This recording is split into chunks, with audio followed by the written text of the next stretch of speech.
Another video on creepy chilling stories. Yo, disappeared. Based on true stories. I don't know, bro. I'm really liking these like just sort of mystery stuff. Like chilling mystery stuff right now. And he's the only one who I watch that kind of uploads them, so I'll just watching them. But yeah. Abandoned by Disney is a whole series of creepypastas surrounding Disney's alleged unexplained abandonment of certain resorts in the Bahamas and in the US. The Abandoned by Disney creepypasta was originally written by Slimebeast, a well-known internet horror writer who's created several viral creepypastas, including Funny Mouth, I Hate You, and Lost Episodes. The Abandoned by Disney story basically goes that at some undefined point in the 2000s, Disney allegedly spent $30 million on a resort in the Bahamas called Treasure Island, which, according to the story, they supposedly later abandoned without a convincing reason. Based on the creepypasta, there was another resort that Disney abandoned under mysterious circumstances. This one was located near the beachside city of Emerald Isle in North Carolina, and it was supposed to be a jungle-themed resort by the name of Mowgli's Palace. According to Slimebeast, the project was extremely controversial from the start, as Disney allegedly did some pretty sketchy stuff to acquire the land they required for the palace. Still, the creepypasta mentions that construction for Mowgli's Palace did end up getting completed and even started to receive tourists for a while before being unexplainably abandoned in some pretty murky circumstances. The author of the story then alleges that he ended up visiting the abandoned resort to take some pictures and see what he could find. Yeah, and that's where the creepypasta gets pretty disturbing. Based on the story, the resort had pretty much been stripped bare and left to rot over the years.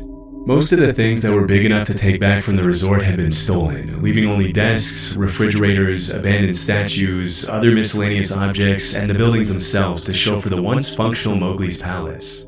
Allegedly, Disney had also released their exotic animals onto the grounds upon abandoning the resort, including the sharks they once kept in their aquarium and their 80-foot-long pythons, one of which supposedly slithered right in front of the creepypasta author, who initially assumed it was a statue. Disturbingly, the creepypasta mentions that dozens of walls, staircases, and objects lying around the resort had been spray-painted with the words "Abandoned by Disney," possibly by disgruntled employees who were fed up with Disney's sketchy doings. At one point in the story, the author allegedly went down the stairs into a room that was labeled Mascots Only and came across a photo-negative version of a Mickey Mouse costume that somehow came to life and pulled its own head off in front of the author to scare him. Now, obviously, pretty much every single detail about this story from start to finish is completely fake. The same goes for every other story that's a part of this Abandoned by Disney creepypasta series. But it actually was based on some real events. There was once a real resort on a real island that Disney mysteriously abandoned back in the late 90s. Between 1974 and 1999, Discovery Island in Bay Lake, Florida was a popular Disney attraction open to the public, who were drawn there by the dozens of wild animal species roaming around the tropical landscape. Disturbingly, the resort ended up getting charged with animal cruelty after the company admitted that a few vultures had died after being captured by their employees. For unrelated, unspecified, and mysterious reasons, Disney Island was closed in 1999, and the name Discovery Island was passed on to one of the lands in Disney's Animal Kingdom.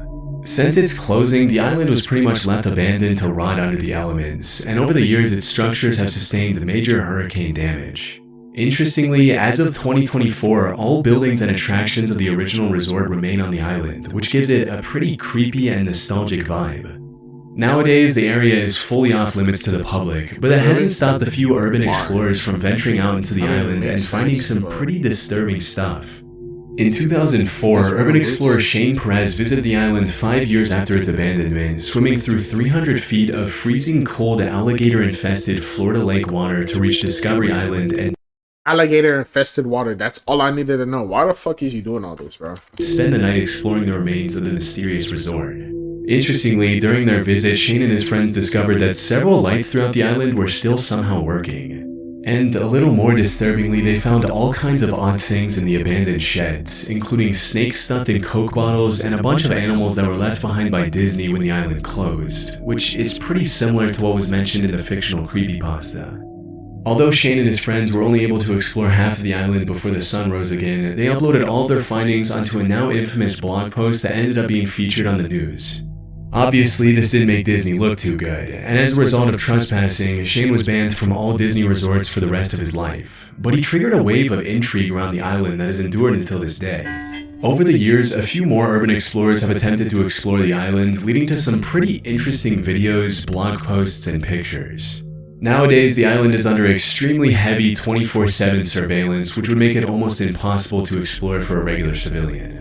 Still, the abandoned island turned creepypasta was one of the dozens of things that have irreparably damaged the public's perception of Disney, as it's pretty clear that behind the cute mouse costumes and the fairy tale facade, there's a bunch of stuff the higher-ups of the company definitely don't want the public to see. The Smiling Man. In April 2012, a Reddit user named Blue Title posted a story titled The Smiling Man. The story basically goes that at some point in 2012, Blue Title went for a solo walk in the middle of the night in Seattle, Washington after his roommate had fallen asleep. At some point in the evening between the hours of 1 a.m. and 2 a.m., he saw a strange-looking man dancing at the other end of the street. In the user's own words, it was a strange dance, similar to a waltz, but he finished each box with an odd forward stride. I guess you could say he was dance-walking, headed straight for me. At first, Blue Title tried to walk past him, giving the man as much space as possible to avoid coming into contact with him, but the guy just kept dancing closer and closer. What's most disturbing about the account is the way the user describes the man's appearance. Based on the original post, the man was tall and lanky, wore an old suit, and had an extremely eerie expression on his face. His eyes were wide open and his head was tilted back to look at the sky. Even more unsettling, his mouth was twisted into a forced-looking smile that seemed permanently fixed on his face. To make a long story short, the Smiling Man ended up chasing Blue Title for several blocks until the user eventually outran him and made it back to his apartment safely. There's a lot more detail to the chase, but I'm leaving out some of it for simplicity. Based on what was mentioned in the post, the user continued to live in that city for another 6 months and never went out on another solo late-night walk again. Now, this is usually the kind of story that you would read and immediately dismiss as fake, but the Smiling Man is one of those posts that there's no good reason to believe it's not true. After the story was posted, the Smiling Man turned into something of an urban legend and became a classic creepypasta, often being featured in horror forms and even being turned into multiple different viral short films over the years. Still, the original story was not designed to be a creepypasta as it came to be over time. The author has continued to insist it's real. For context, the Let's Not Meet subreddit, which is where the story was originally posted, was created for people to share their true accounts of scary in-person encounters they experienced firsthand. As per the guidelines of the subreddit, no fictional or paranormal stories are allowed, and any indication that a story was made up usually results in the post being immediately removed. All this to say that the Let's Not Meet admins make a big effort to keep the subreddit clean from any kind of stories that are obviously fake.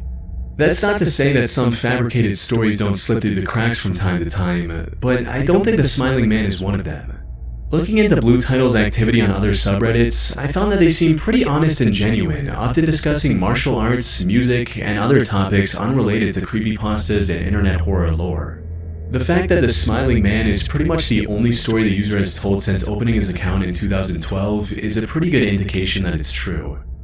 On top of that, dozens of users over the years have claimed to have seen the Smiling Man themselves, and a lot of the times it's the original author himself who shows up in the threads to fact-check them and call them out when they're embellishing the story or fabricating details that are obviously fake. And sure, this is by no means 100% definitive proof that the Smiling Man was real, but I'm honestly inclined to believe that this actually happened. As for what the Smiling Man's intentions were on that night in 2012, it's really anyone's guess. I'd probably guess the guy was either under the influence of drugs, mentally insane, or really going out of his way to mess with Blue Title for no reason. With so many years having gone by since this incident took place, we'll likely never know. The only thing we can be sure of is that it's probably a good thing the OP ran away when he did. You never know what someone who's clearly not in their right mind is capable of, especially when there are no witnesses around. Spoons, they're out.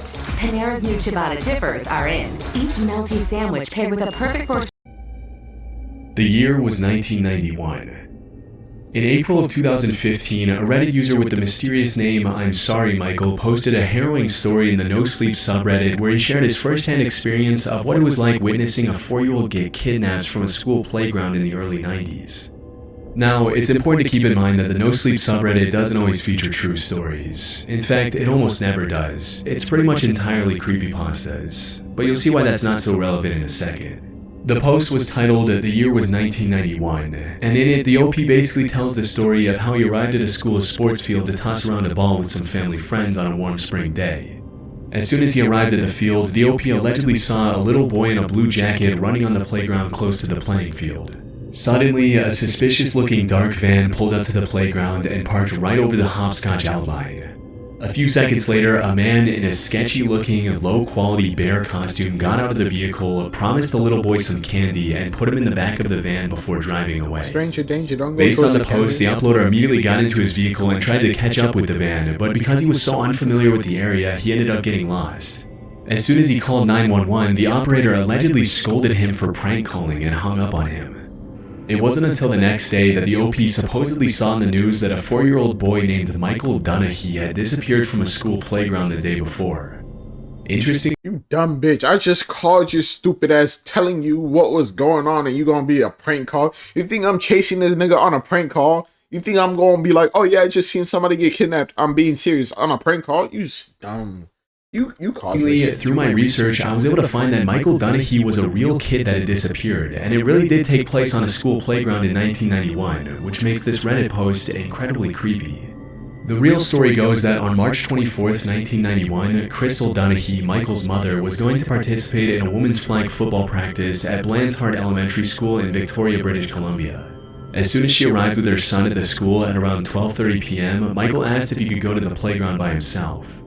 Immediately, Crystal felt that something wasn't right, but she let her son walk to the playground by himself under the condition that he had to stay there until his dad arrived at the school. Unfortunately, by the time his dad arrived, Michael was gone. A search was immediately launched, and Michael was officially declared a missing person. That day, the little boy had been wearing a blue hooded jacket, a Teenage Mutant Ninja Turtles t-shirt, rugby pants, and blue sneakers. But despite the massive search effort, which quickly became one of the largest police investigations in Canadian history, Michael was never seen again.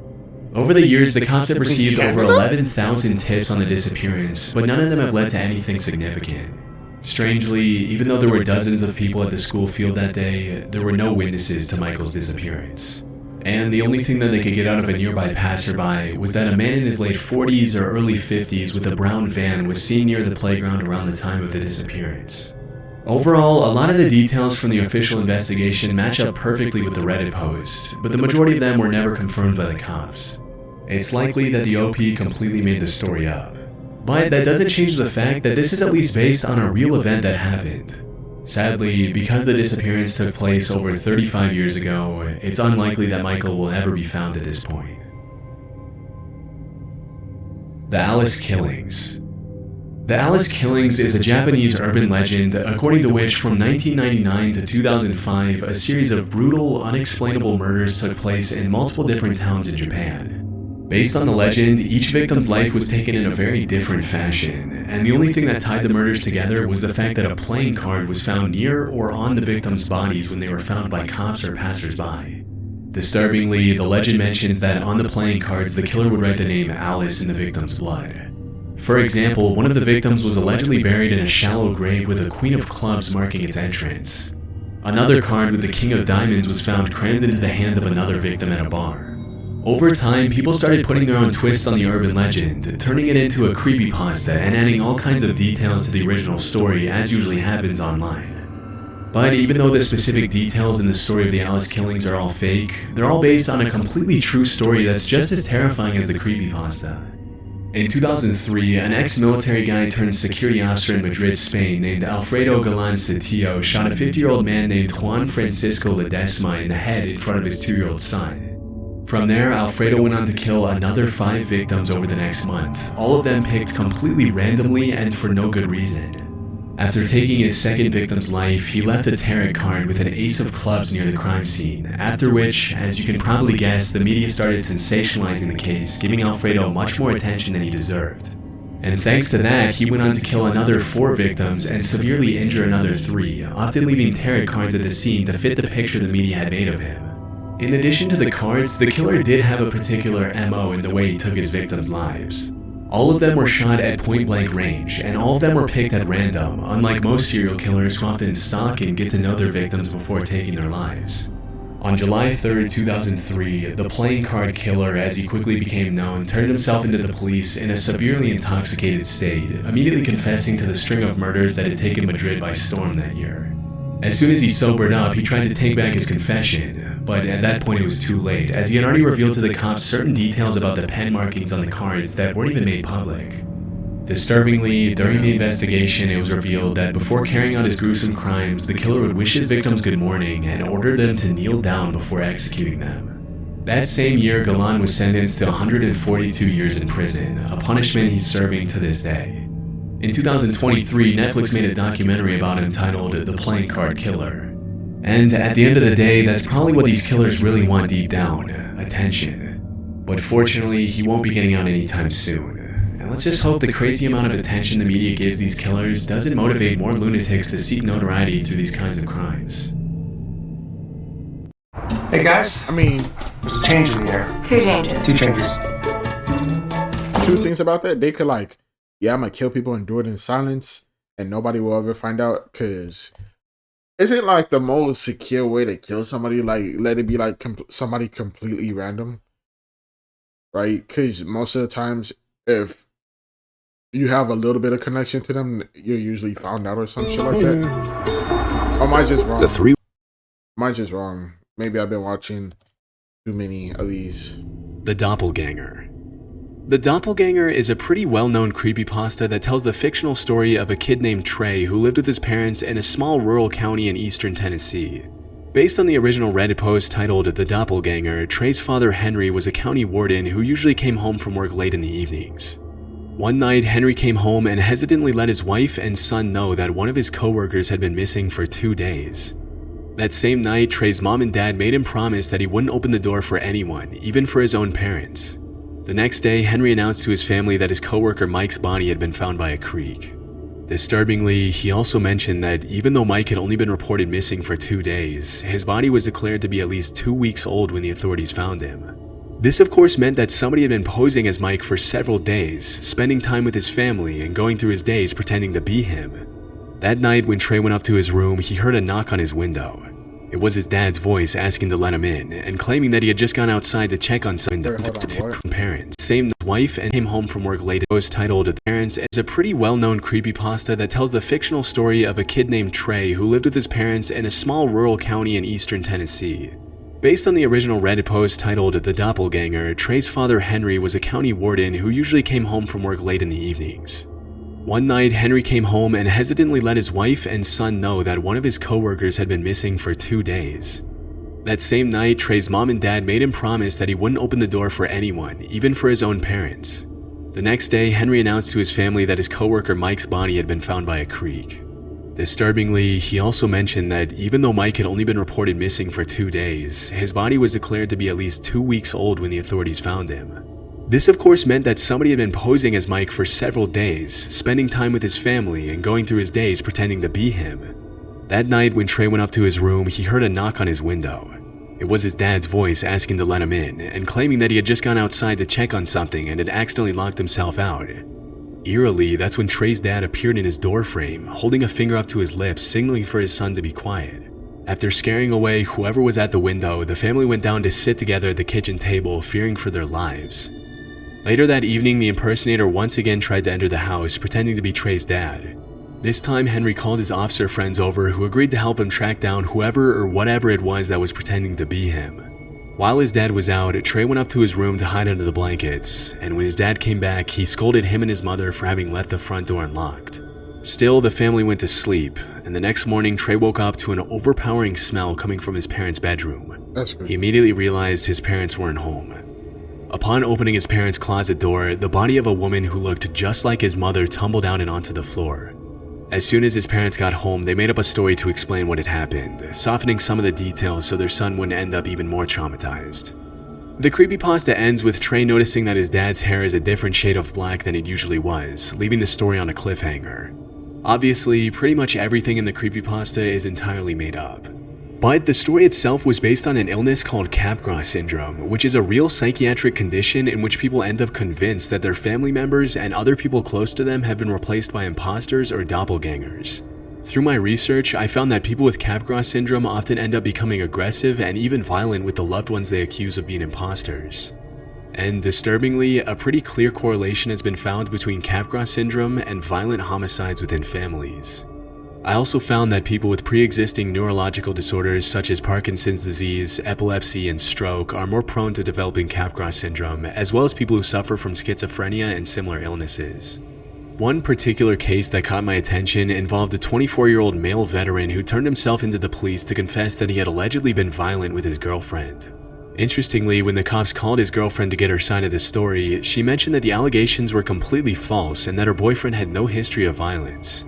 What followed was a pretty confusing series of events where the patient ended up revealing that he was convinced his entire family were imposters.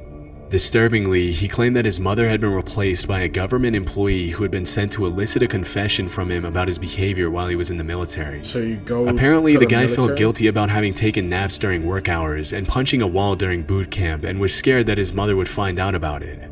Even though the man claimed he had also been violent with his mother, she denied the allegations and assured the doctors that her son was not a violent person. Fortunately, after treatment the guy was okay, but I can't imagine how terrifying it must be both to wake up convinced that your family isn't really your family and to no longer be recognized by someone you love. That is pretty crazy. That is pretty crazy. That one felt weird. Doppelganger. Banned from going to a Disney park for the rest of his life. That's practically an invite to explore the second half of the island. That is funny. Legit, I'm exploring the island with 12 friends. Screw the cops. I don't know their jobs. I don't care their jobs, their lives. Let me free and explore. I mean, how you getting there? Because since they're surveilling the thing 24/7, right? You gotta swim there during the night. Right, you gotta watch their rotations, right? And you gotta swim there. But guess what? There's alligator infested waters. So scares me as a kid. I love turtles and had the same hair appearance to Michael. Born and raised in Seattle, I can say that Smiley Man's story must be true. I've seen tweakers on the street and they do just, yeah, it really true. Could be in any large city in the U.S. really, where something like this could happen. Yeah. Mother developed, I don't know how to say that, Capgras syndrome after she had a small stroke. She turned to her one day and said, I know you're not really my daughter, but I miss her so much. It's nice to have someone and devastating. Sketchy stuff to acquire their land. Acquired for, sounds like Disney. Yeah. But yeah. Any big corporation really, but yeah, like, subscribe, see you guys later. Hope you have a good day or night, and bye. Let me know what you guys think about any of these. But yeah, bye.